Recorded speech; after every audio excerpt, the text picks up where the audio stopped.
An 85mm portrait look wide open at f1.8, all for just $129. This is the TTArtisan AF 56mm f1.8, and it might surprise you.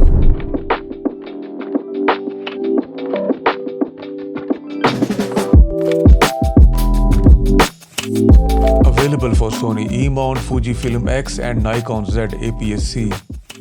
52mm front filter, 9-blade diaphragm, 0.5 meters minimum focus distance, USB-C rear cap for firmware updates, rectangular hood included, metal build with a clean minimalist design.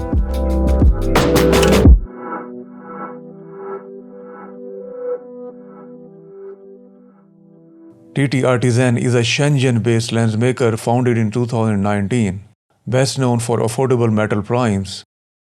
Recently, they have stepped into autofocus, creating budget alternatives to the big brands. This AF56mm f1.8 is a wallet-friendly portrait option, giving you that classic 85mm look. About 84mm f2.7 in full-frame terms when it comes to compression and depth of field. Enough talk, let's dive into the images.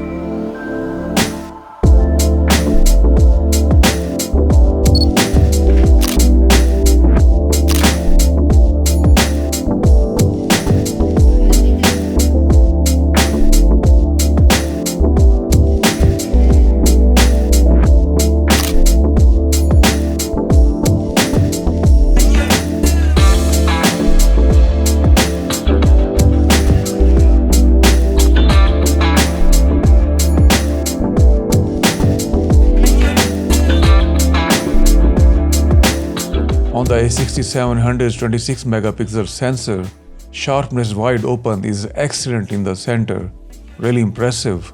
The corners are soft, and it's not until around f8 that they catch up. Beyond that, diffraction sets in as expected. Still, even with the softer corners, performance in the rule of thirds areas remains strong, which is what matters most for portrait work. This lens is impressively well controlled for distortion, essentially zero, which is fantastic for a budget prime. However, vignetting is quite noticeable wide open at f1.8, and it only starts to improve around f2.8, and by f4 it's largely under control. This is probably the longest chapter in this review, because flare handling is where this lens really struggles. In strong backlight wide open at f1.8, it shows some very unusual flare artifacts.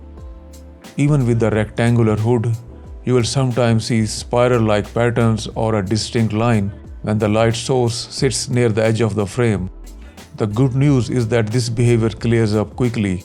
By f2.8, most of these issues are gone and the image looks much cleaner.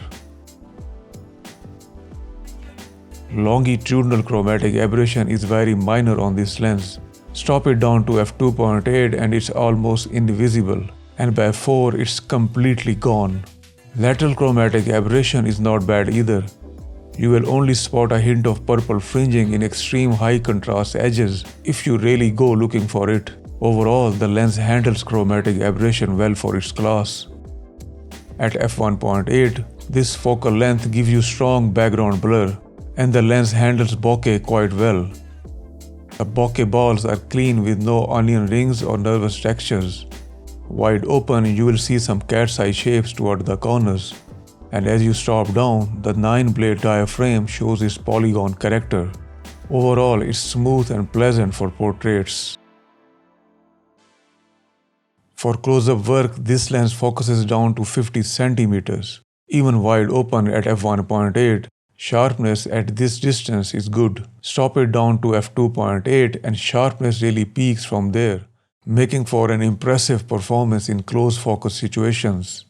Autofocus is driven by a stepper motor, and overall it performs well and accurately with solid tracking in video mode.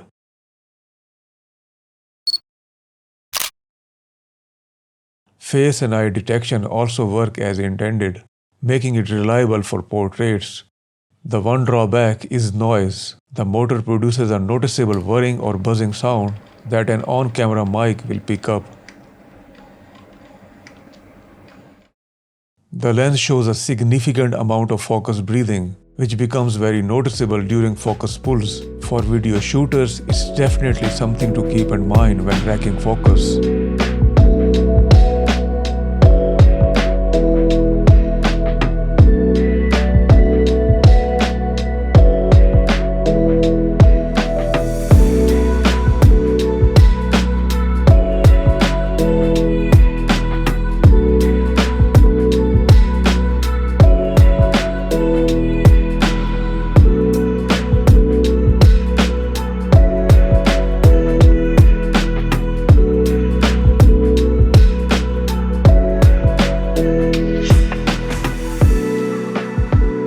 So as long as you are not shooting into strong light or heavy backlight, this lens performs decently, especially in the rule of thirds areas where most portrait subjects naturally fall. I also value its straightforward design since I don't often use external controls or aperture rings.